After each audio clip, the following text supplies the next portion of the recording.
Grace Ogot, The Green Leaves, Structure, Objectives, Life and Works of Grace Ogot, Introducing Grace Ogot, Life History of Grace Ogot, Works of Grace Ogot, Characterization in the Stories of Grace Ogot, The Green Leaves, Introducing the Story, Text of the Story, The Green Leaves, Analysis of the story, Significance of the green leaves, Greed as the cause of the tragedy, Family and social life, Beliefs and superstitions, Clash between ideologies, Comprehension exercises. Let us sum up. First, objectives. The purpose of this unit is to familiarize you with the short story The Green Leaves by Grace Ogot. Next, to offer a brief introduction of the life and works of the author. Next, to provide a detailed analysis of the story. Next, and to help you appreciate it as a piece of post colonial fiction by looking at it from the point of view of the natives as well as from the point of view of their so called civilized white masters.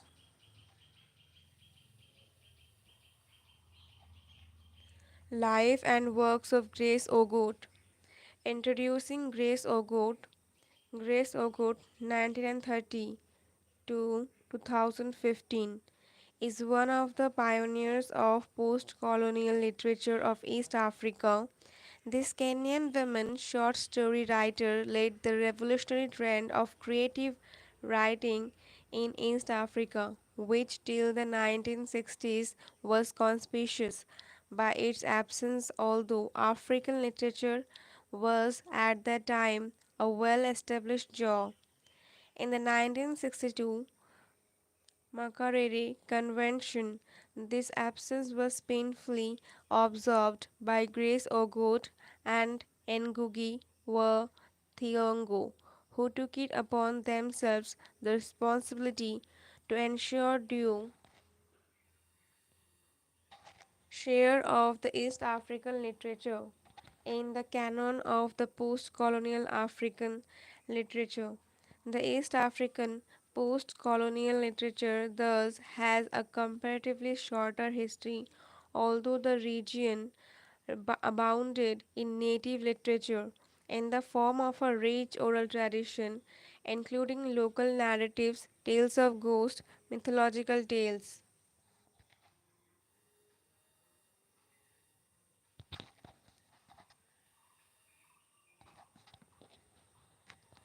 Historical tales of valor, bedtime stories, etc., and in the form of some religious books, primitive laws, history, and chronicles, etc. Life history of Grace Ogot. Grace Ogot was born in Christian Luo family in Asembo, a village in district Nyanza, Kenya. She grew up listening to folk tales of the area in her mother tongue from her grandmother and stories of the Old Testament from her father, a teacher in a Christian school. Her marriage in 1959 to Bethuel Ogot, a historian of Kenya, helped Grace Ogot pursue her career as a writer with greater zeal as her husband's knowledge and interest in the history and oral tradition of the Luo people fanned her creative imagination further.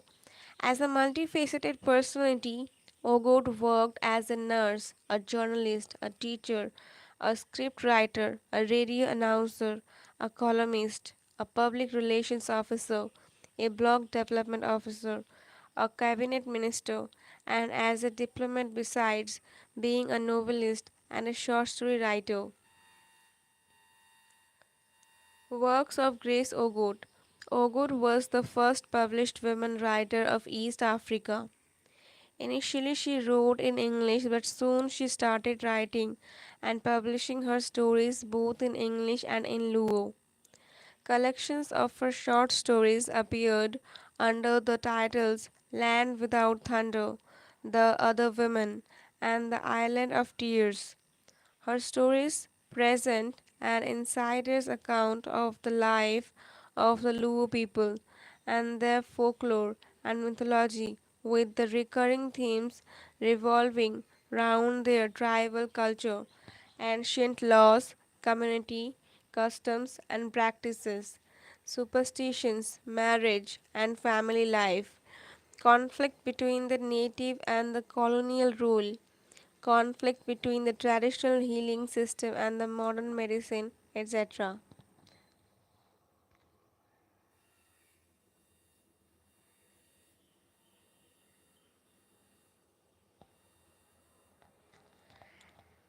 Characterization in the stories of Grace Ogot. Grace Ogut's depiction of women in her works is a peculiar one.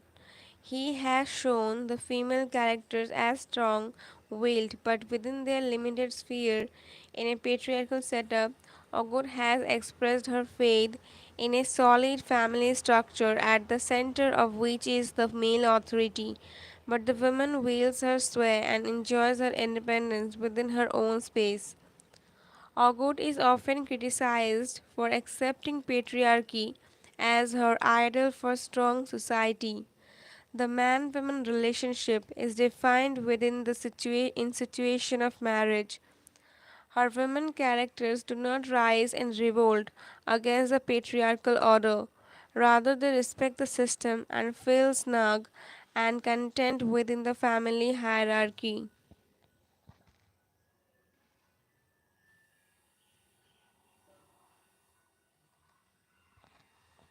The Green Leaves. Introducing the story. The story, The Green Leaves, is included in the collection Land Without Thunder, which represents an insight into the ancient Luo culture of the pre colonial East Africa, with its primitive laws and their conflict with the laws of the white rulers.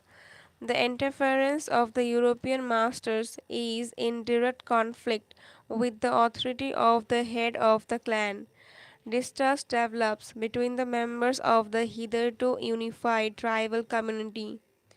Ogon explores in this story the themes of native laws, cultural practices, superstitions, gender roles, greed, concept of crime, family and relationships.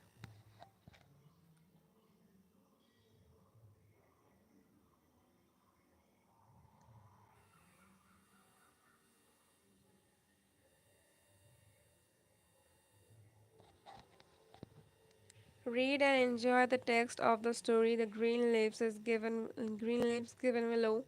An analysis of the story follows the text. Text of the story The Green Leaves. It was a dream. Then the sounds grew louder. Niagara threw the blanket off his ears and listened. Yes, he was right. Heavy footsteps and voices were approaching. He turned round to wake up his wife. She was not there. He got up and rushed to the door. It was unlocked. Where was Nyamunthi? I have told her time and again never to leave my hut without waking me up to bolt the door. She will see me tomorrow.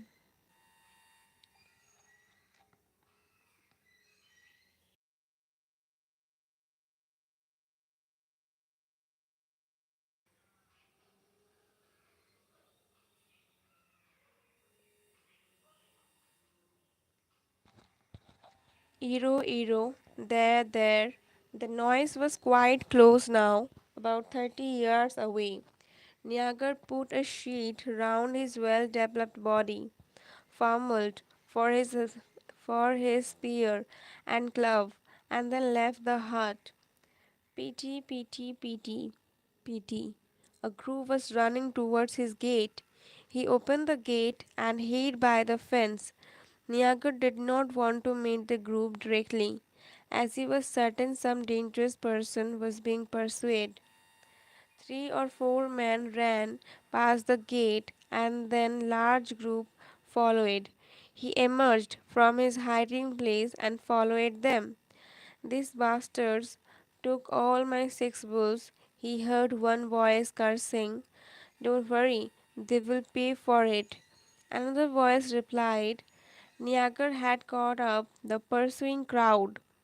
He now realized that three or four men he had seen run past his gate were cattle thieves. They rounded a bend about 30 yards away, where three figures who could only be the thieves. They must not escape, a man shouted. They will not, the crowd answered in chorus. The gap was narrowing, the young moon had disappeared, and it was quite dark. Don't throw a spear, an elder warned. If it misses, they can use it against us. The thieves took the wrong turning. They missed the bridge across the river Opok, which separated the people of Masala from those of Merogi. Instead, they turned right. While attempting to cross the river, they suddenly found themselves in a whirlpool. Hastily, they scrambled out of the water. Ero, Ero, a cry went out from the pursuers. Before the thieves could find a safe place at which to cross the river, the crowd was upon them. With their clubs they smote the thieves to the ground. The air the air was filled with the howls of the captured men, but the crowd showed no mercy. During the scuffle, one of the thieves escaped and disappeared into the thick bush by the river. Follow him, someone shouted. Three men ran in the direction in which he had disappeared, breathing heavily. The bush was thick and thorny. They stood still and listened. There was no sound. They beat the bush around with their clubs. Still no sound. He had escaped. Another thief took out his knife and drove it into the shoulder blade of one of the pursuers, who fell back with the knife still sticking in him. In the ensuing confusion, the thief got up and made straight for the whirlpool. To everybody's amazement, he was seen swimming effortlessly across it to the other side of the river.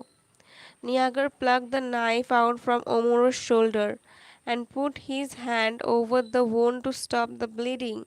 Omoro, still shaken, staggered to his feet and leaned on Niagara. Streaks of blood were still running along his back, making his buttocks wet.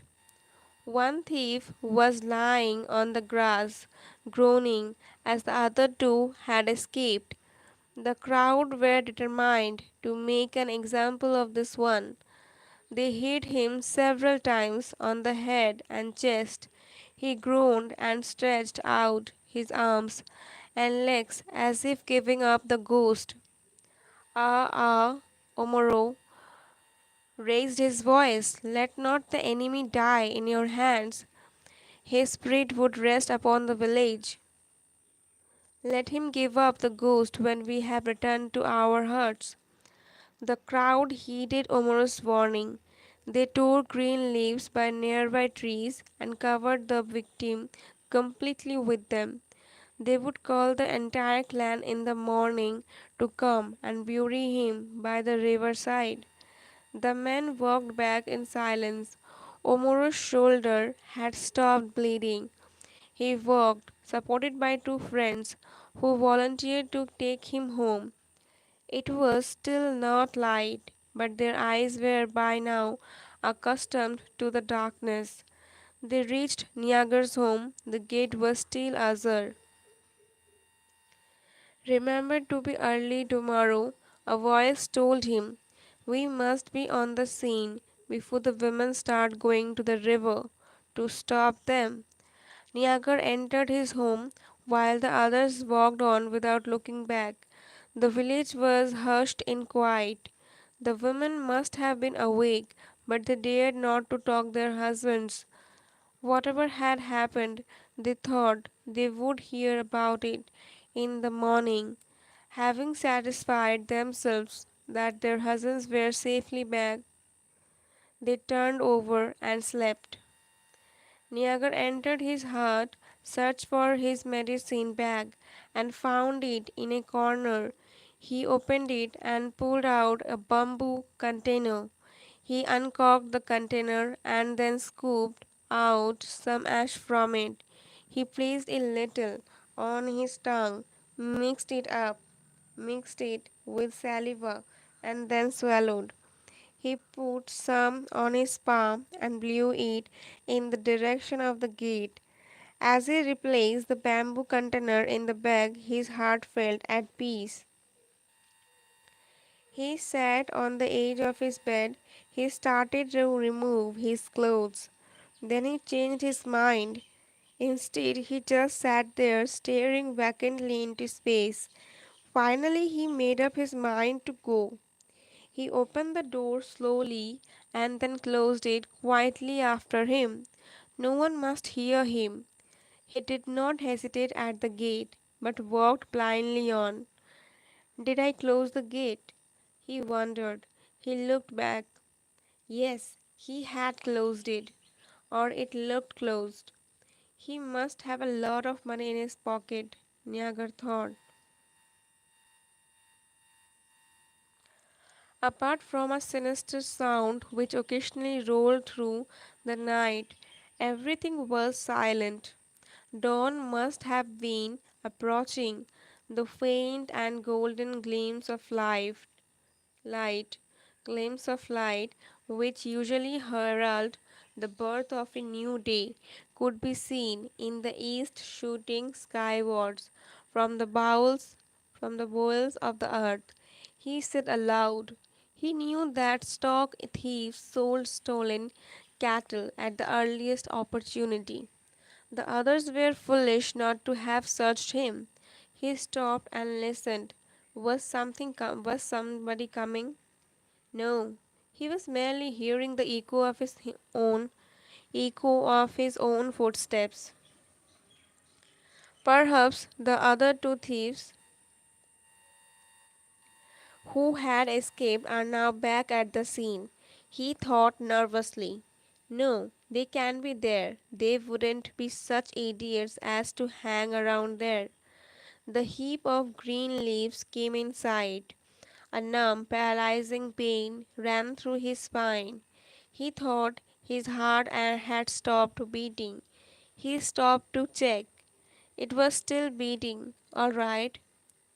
He was just nervous. He moved on faster, and the echo of his footsteps bothered him. When Niagara reached the scene of murder, he noticed that everything was exactly as they had left it earlier. He stood there for a while, undecided. He looked in all directions to ensure that no one was coming. There was nobody. He was all alone with the dead body. He now felt nervous. Why should you disturb a dead body? His inner voice asked him, what do you want to do with money?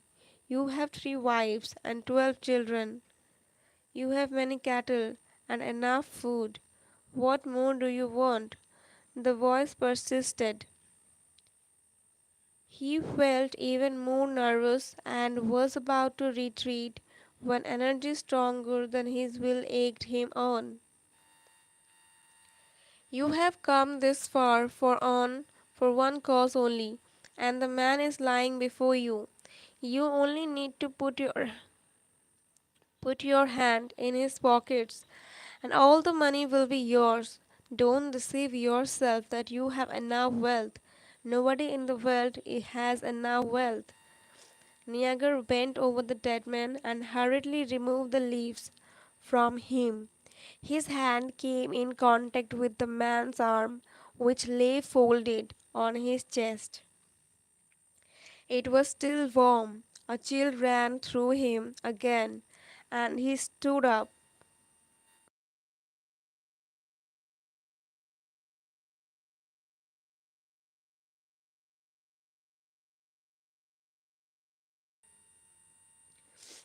It was unusual for a dead person to be warm, he thought. However, he dismissed the thought. Perhaps he was just nervous and was imagining things. He went over the man again and rolled him on his back. He looked dead all right. He fumbled quickly to find the pockets. He dipped his hand into the first pocket. It was empty. He searched the second pocket. That, too, was empty. A pang of disappointment ran through his heart. Then he remembered that cattle traders carried their money in a small bag stringed with a cord round their neck. He knelt beside the dead man and found his neck, from which hung a little bag. A triumphant smile played at the corners of his mouth. Since he had no knife with which to cut the string, he decided to remove it over the man's head. As Niagara lifted the man's head, there was a crashing blow in his right eye. He staggered for a few yards and fell unconscious to the ground. The thief had just regained consciousness and was still very weak, but there was no time to lose. He managed to get up on his feet after a second attempt. His body was soaked in blood, but his mind was now clear. He gathered all the green leaves and heaped them on Niagara. He then made for the bridge, which he had failed to locate during the battle. He walked away quickly. The spirit should not leave the body while he was still on the scene. It was nearly dawn. He would reach the river Nigua in time to rinse the blood off his clothes. Before sunrise, the clan leader sounded the funeral drum to alert the people. Within an hour, more than 100 clansmen had assembled at the foot of the oak tree where the elders normally met to hear criminal and civil cases. Oliolo then addressed the gathering. Listen, my people. Some of you must have heard of the trouble we had in our clan last night. Thieves broke into Omungo's kraal and stole 6 of his ploughing oxen. Oh, the crowd exclaimed. Olilo continued. As a result, blood was shed, and we now have a body lying here. Is this so? An elder asked. Yes, it is so, Olilo replied. Now listen to me. Although our laws prohibit any wanton killing, thieves and adulterers we regard as animals. If anyone kills one of them, he is not guilty of murder. He is looked upon as a person who has rid society of an evil spirit, and in return, society has a duty to protect him and his children. You all know that such a person must be cleansed before he again associates with other members of society. But the white man's laws are different. According to his laws, if you kill a person because you find him stealing your cattle or sleeping in your wife's hut, you are guilty of murder, and therefore you must also be killed because he thinks his laws are superior to ours. We should handle him carefully. We have ancestors. The white man has none. That is why they bury their dead far away from their houses. And this is what we should do. We shall send 30 men to the white man to tell him that we have killed a thief. This group should tell him that the whole clan killed the thief. Take my word, my children, this white man's trick work only among a divided people. If we stand united, none of us will be killed. The old man has spoken well, they shouted. 30 men were elected and they immediately left for the white man's camp. More people, including some women, had arrived to swell the number of the group. They moved towards the river where the dead thief lay covered in leaves to await the arrival of the white man. Nyamunde moved near her co-wife. Where is Niagar? My eyes, my eyes has not caught him. His co-wife peered through the crowd and answered, I think he has gone with a 30. He left home quite early. I woke up early this morning, but the gate was open. He had left the village. Nyamundi recollected that as they entered a narrow path which led to the river, their feet felt weight from the morning dew, and, bending across the path as if saying prayers to welcome the dawn, were long grasses which were completely overpowered by the thick dew. She wanted to ask her co-wife whether husband could have gone, but noticing her indifference, she had decided to keep quiet. I did not like the black cat which dashed in front of us when we were coming here, Nayanda said to her co-wife. Yes, it is a bad sign for a black cat to cross one's way first thing in the morning. They heard the sound of a lorry. They looked up and saw a cloud of dust and two police lorries approaching. The two lorries pulled up by the heap of green leaves. A European police officer and four African officers stepped down. They opened the back of one of the lorries, and 30 men who had been sent to the police station by the clan came out. Where's the clan elder? The white officer demanded. Oliolo stepped forward. Tell me the truth. What happened? I don't believe a word of what these people are saying. What do you send them to tell me? Oliolo spoke summarily and slowly in Dholuo, pronouncing every word distinctly. His words were translated by an African police officer. I sent them to inform you that we have killed a thief last night. What? You killed a man? The white officer repeated. No, we killed a thief. Oleoler maintained his ground. How many times have I told you that you must abandon this savage custom of butchering one another? No one is a thief until he has been tried in a court of law and found guilty. Your people are deaf. The white man pointed at Oluru with his stick in an ominous manner. This time I shall show you how to obey the law. Who killed him? The white officer asked angrily. All of us, answered Oliolo, pointing at the crowd. Don't be silly. Who hit him first? The crowd was getting restless. The people surged forward menacingly towards the five police officers. We all hit the thief, they shouted. If you want to arrest us, you are free to do so. You would better send for more lorries. Where is the dead man? The white man asked Oliolo. There, Oliolo replied, pointing at the heap of leaves. The police moved towards the heap. The crowd also pushed forward. They wanted to get a glimpse of him before the white man took him away. The last time a man had been killed in the area, the police took the corpse of Kishumu, where it was cut up into pieces and then stitched up again. Then they returned it to the people, saying, Here is your man, bury him. Some people claim that bile is extracted from such bodies and given to police tracker dogs, and that is why the dogs can track a thief to his house. Many people believed such stories. They were sure that his body would be taken away again by the police. The European officer told the other police officers to uncover the body. They hesitated for a while and then obeyed. Oliolo looked at the body before them unbelievingly. Then he looked at his people and at the police. Was he normal? Where was the thief? He looked at the body a second time. He was not insane. It was the body of Niagar, his cousin, who lay dead, with a sizable wooden stick driven through his right eye. Nyamundi broke loose from the crowd and ran towards the dead body. She fell on her husband's body and wept bitterly.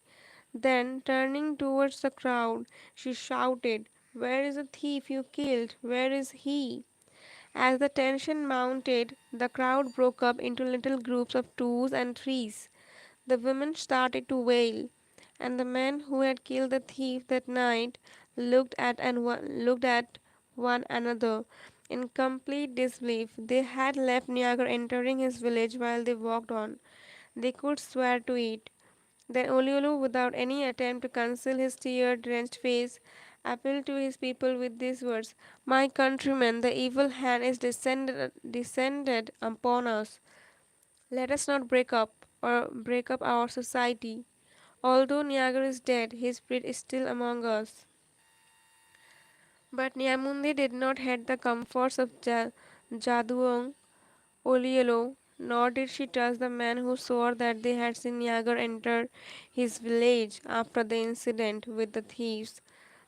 She struggled wildly with the police who carried the corpse of her husband and placed it at the back of the lorry to be taken to Kishumu for a post mortem.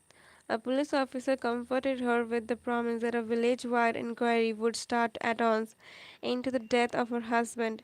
But Nyamune shook her head. "If you say so, you will give him back to me alive, then I will listen." Nyamundi tore her clothes and stripped to the waist. She walked slowly behind the mourners, weeping and chanting, her hands raised above her head. "My lover, the son of Ochieng, the son of Omolo. The rains are coming down. Yes, the rains are coming down. The nights will be dark, the nights will be cold and long. Oh, the son in law of my mother, I have no heart to forgive, I have no heart to pardon. All these mourners cheat me now. Yes, they cheat me. But when the sun goes to his home and darkness falls, they desert me. In the cold hours of the night, each woman clings to her man. There is no one among them. There is none. There is no woman who will lend me a husband for the night. Ah, my lover, the son of Ochieng, the son-in-law of my mother." Analysis of the story. Significance of the green leaves in the story. The green leaves gain special significance because it is a shifting of the green leaves from the body of the thief to the body of Niagar, which has given the story its shocking and surprising turn. The emergence of Niagara's face from underneath the green leaves instead of the thief's remains an unresolved enigma for the people of the entire clan, as well as the white police officer, the agent of law.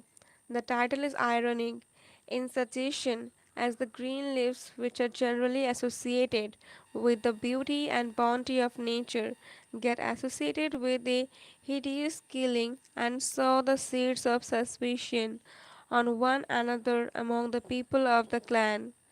The headman, who is a cousin of the deceased and who is a symbol of unity and a unanimous voice himself, becomes the prime murder suspect in the eyes of Nyamundi, the widow of Nyagar. The integrated Luo society of the village starts falling apart.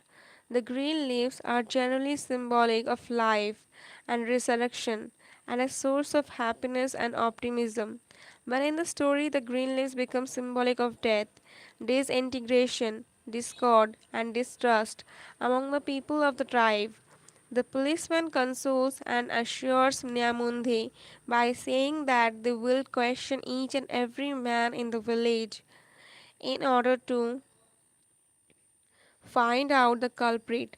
The reader can easily visualize that soon there would be a spree of accusations, counter accusations, counter accusations, and witch hunting, corrupting the psyche and shredding to bits the very fabric of the society. Greed as the cause of the tragedy. The Luo society is essentially patriarchal. The head of the family feels proud to possess several wives, many children, numerous cattle, and rich produce from his land.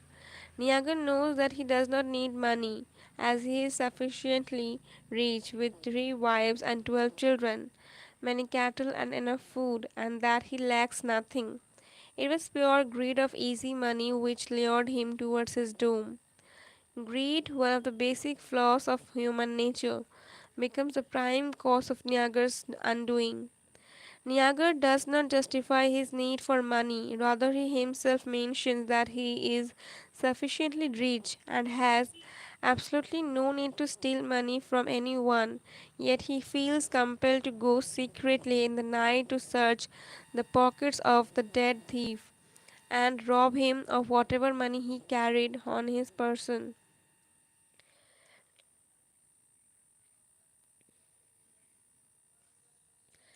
Niagar exhibits his knowledge about the behavior of the cattle thieves and in his heart of hearts feels proud about his superior insight in seeing what nobody else could see.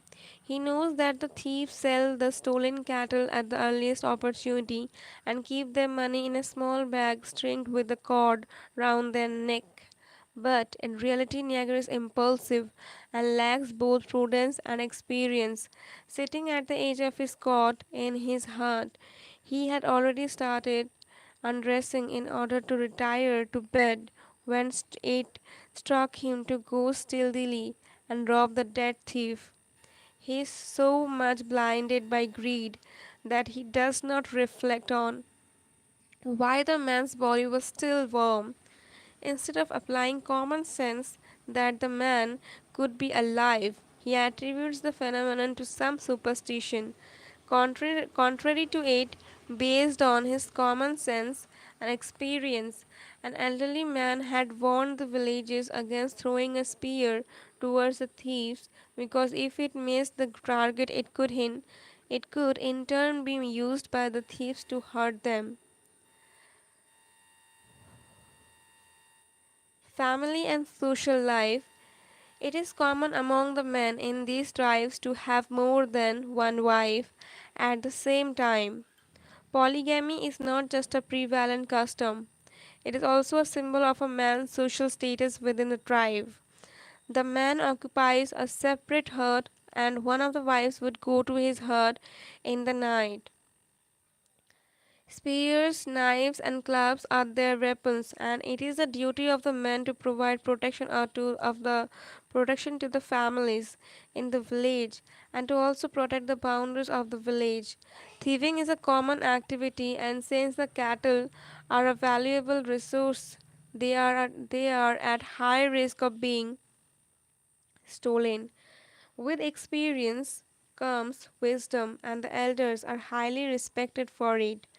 The old man had rightly warned the hunting party not to throw the spear, which the thieves could aim back at them, whereas Niagar, who was convinced within himself that the thief whose pockets he was going to search was dead, could not think that the warm hand of a man could mean that the man was not dead, but alive. Instead, he started imagining that there was something unnatural and ominous in the dead man's hand being warm. He did not apply reason and common sense and was caught completely unawares when the dead thief fatally attacked him. Hunting in the primitive tribe is a community activity. Hunting is just hunting, and it doesn't matter whether an animal is being surrounded and hunted down or it is a man. In their primitive laws, thieves and adulterers are regarded as animals, and if one kills any of them, he is not considered guilty of murder. The events which unfold their ignorance and hearts of darkness take place on a dark, moonless night. The thief had failed to spot the bridge across the river in the dark night and fell into the hands of the bloodthirsty crowd. In the story, the white masters attempt to create a bridge between the laws of the primitive society and the laws of the civilized society. Natural topography marks the boundaries and defines territories. River Opok and River Nigua serve as the natural borders which divide the villages. The dead are buried near the river bank outside the village. The drivers are children of nature, Activities like swimming come naturally to them. One of the thieves could swim through even a whirlpool effortlessly. Their desire is limited to having several wives, many children, many cattle, and enough food. The concept of a self contained nuclear family is alien to the tribal community. It is a community in which a wife, even in the death of her husband, acknowledges his relationship with his parents and other members of the extended family, like his mother in law, her own mother, and emphasizes with them for their loss as well. She visualizes her lonesome future and laments that, having lost a husband, she has in her store dark, cold, long, and lonely nights with conjugal bliss. The lament which Nyamunde vents out is both frenzied and somewhat customary. The verse format of the dirge allows the woman mourner some breathing space to express her personal loss. Nyamunde tears her dress and strips to her waist as she walks behind the lorry. She laments not only the loss of her lover, but also realizes the loss that Niagara's parents shall suffer keenly. She does not fail to empathize with her mother, who shall also be saddened at the death of her daughter's husband. The way she addresses her dead husband shows that in the Luo society relationship is of utmost importance. She mournfully imagines the lonely, bleak, rainy days and the dark and long winter nights awaiting her remaining life. She is sorry for her cursed fate and realizes that all the sympathy which the men and women are showing towards her is a mere sham and nobody is going to exchange their fate with hers. The men will soon forget her plight, and the women in the balmy company of their husbands will not bother themselves to think about her miserable state of loneliness. Perhaps there exist in Dhuluo folk songs for every occasion. The Song of Lament, which Nyamunde sings, is one of those songs. In India, also, such a custom is very common. During the funeral procession, women follow the hearse to a point, generally up to the pond outside the village. Women lament in a sing a song, tone the cessation of the different relations the departed person had cherished with the various members of the family. And during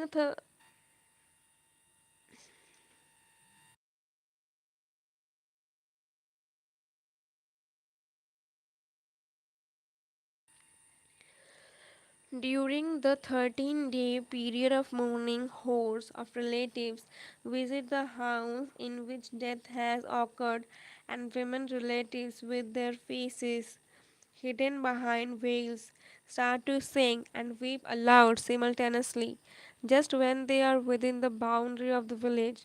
There are many folk songs detailing the funeral procession, the cremation, the period of mourning, sense of bereavement, and personal loss, and about the futility of life. Beliefs and superstitions. There are many superstitions which these tribal communities nurse and observe. Death is not the end of existence. Rather, according to them, it is a transformation from bodily existence to ghostly existence. They believe that when someone dies, his ghost is liberated from the body and it clings to or sits over the person who is available at hand. So they do not kill their enemy, rather leave him fatally wounded to die alone with nobody around, so that when the person gives up his ghost, he does not settle on anyone or over the village. One of the ways to save themselves from the ghost is by using ash, and people keep ash with them to protect themselves in the same way as one would keep weapons. Niagara swallows some ash and also scatters some in the direction of the gate of his house to ward off the ghost. The sound of the dogs barking in the night is considered a bad omen. Also, it's a bad sign for a black cat to cross one's way first thing in the morning. Nyamundi gets worried and mentions about the black cat to her co-wife as she inquires after the whereabouts of Niagar, whom she could not find anywhere. Providence plays an immortal role in the story. Earlier, Niagar was ensuring that nobody saw him search the dead man's pockets, but when he realized that he was alone with the dead man, he felt nervous. He experienced an uncanny fear. He did not realize that true fear is resided not in the man being dead, but in the man being alive. As mentioned above, thieving and adultery are considered the kind of crimes which rob a man of his humanity, and such a man is considered no better than an animal and earns for himself the vulnerability to be treated like an animal, and as such is rightly hunted down according to their primitive law. By an analogy, someone who robs or attempts to rob a thief is a worse thief and deserves to meet a similar fate. Here, here Niagar's intention to rob the dead cattle thief had providentially sealed his fate. His energy resolved regarding his wife who had left his hut in the night without waking him up to the locked door to make her pay dearly for her mistake the next day is fulfilled in the most unexpected way. Niagar's words of warning, "She will see me tomorrow," for his wife Nyamunde attain an ironic flavor when we find that Nyamunde actually rushed to see Niagar's dead body when the green leaves were removed off the face of the corpse. One of the villagers told Niagar to remember to be early tomorrow. When he saw Niagar enter his house, this prophetic words of the villager assumed specific connotation, as the following morning Niagar was there on the scene before everybody else. He, in fact, replaced the thief. The echo of his own footsteps followed him like the echo of his boatful fate. Certain activities are man centric, and killing or handling the dead body or burying it is one of such activities. Women are kept out of it. Women do not even dare ask their men about it.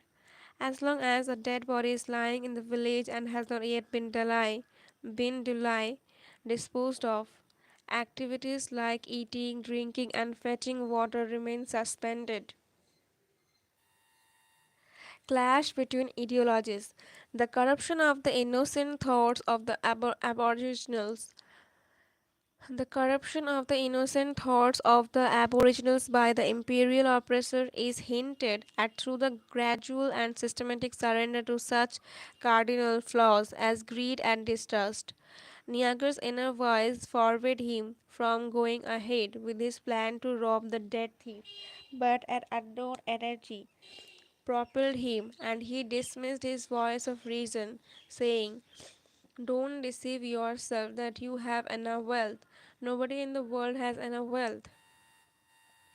The tribes have their own unwritten but well defined and widely understood system of laws and punishment for different crimes. What is justice in the eyes of the tribes may be a crime in the eyes of their white lords. It is a crime to rob someone, and the punishment for such a crime is death by lynching, but to rob a robber is not a crime.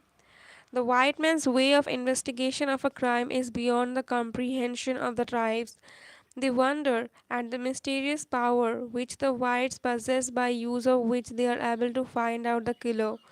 The tribes find the idea of post-mortem of a dead body to uncanny. As for them, it is either ghostly or scared, and in both the cases, the dead body must not be tampered with. The head of a tribe is considered to be a representative of God Himself, and as such, his word is meant to be obeyed like an oracle. But after the arrival of the whites, the authority of the headman of the village is much diminished. He is like a toothless tiger. The villagers no longer respond complete faith in him, and he has also accepted his position as one without power. Niagar's wife Nyamundi does not consider even the headman blameless in her husband's murder. Comprehension exercises. Write a note on Grace Ogot as a post colonial short story writer. B. What do you know about the family life of the people of the Luo tribe? C. What is the significance of the title of the story? D. Describe the circumstances which led to Nyaga's death. E. Comment on the position of the headman of the tribe. F. Give an account of the events that took place in the night. G. What is the significance of the lament by Nyamundi at the end of the story? H. What happened after the green leaves were removed from the dead body? Comment on the practice of patriarchy in the Luo tribe. Bring out the author's point of view on human greed. Do you think the story describes the generation of values in the tribal society? Comment. Let us sum up. Grace Ogot, Grace Ogot 1930 to 2015. Pioneers of post-colonial literature of East Africa, which has a comparatively shorter history, although the region abounded in native literature in the form of a rich oral tradition.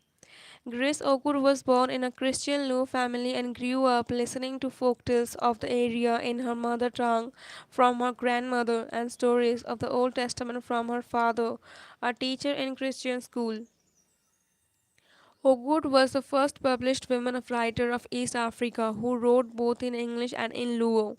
Collections of her short stories appeared under the titles Land Without Thunder, The Other Woman, and The Island of Tears.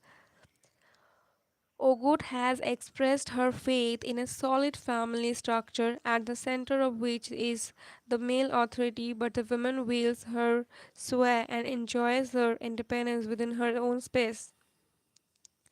The story The Green Leaves is included in the collection of short stories titled Land Without Thunder.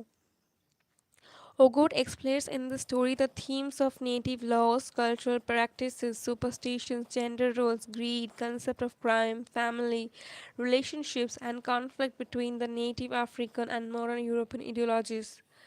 The green leaves, which are generally associated with the beauty and bounty of nature, get associated with the hideous killing and sow the seeds of suspicion on one another among the people of the clan. The integrated Luo society of the village starts falling apart.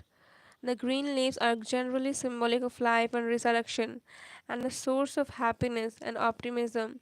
But in the story, the green leaves become symbolic of death, disintegration, discord, and distrust among the people of the tribe.